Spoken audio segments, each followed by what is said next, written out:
Hi everyone, let's clear up a question we get asked all the time. Do you need planning permission? Today we're looking at conservatories, orangeries, garages and garden offices here in Flintshire.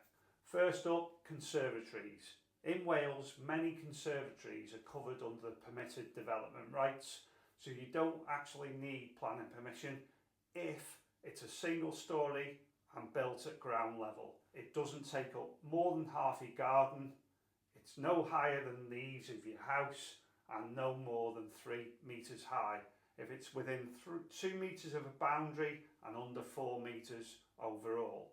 However, if your property is listed, sits in a conservation area or has an Article 4 direction in place, these automatic rights might not apply. So be safe, always check Flintshire's planning register just to be sure. Next, orangeries.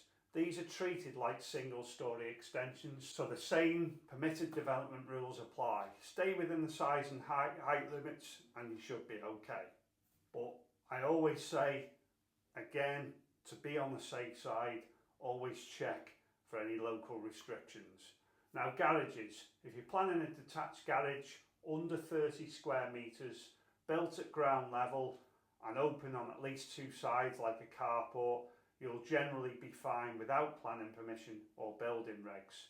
However, a fully enclosed garage will need the planning permission depending on its size and where it sits. So again, always confirm with Flintshire Council or your local building control officer.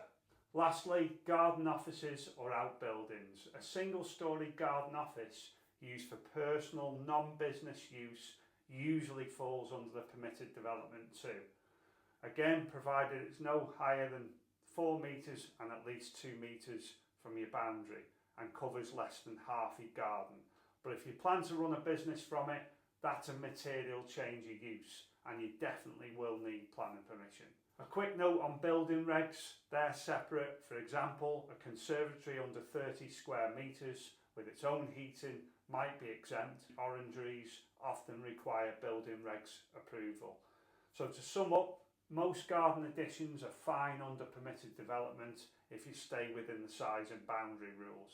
Always check if your home's listed, you'd probably know anyway, or in a conservation area or as an Article 4. These will sometimes remove those automatic rights. And building regs might still need to be applied for even if planning permission isn't needed. So again, just check with your Flintshire's duty planning team, use the planning portal's interactive guides or apply for lawful development certificate for peace of mind. So if you are planning any improvements or any extensions, anything like that, give the office a call. We'd be happy to come out, value your property prior to you doing any of the work and just seeing if it's actually all worth it and what it could be worth once you've done the extension, and then you can make a decision whether you stay put and do the work or perhaps you look at moving to a house that has got everything you need to make it all a little bit easier and less sort of hassle with all the dust and everything else involved. So we're more than happy to help either way. Give us a shout. Thanks for watching.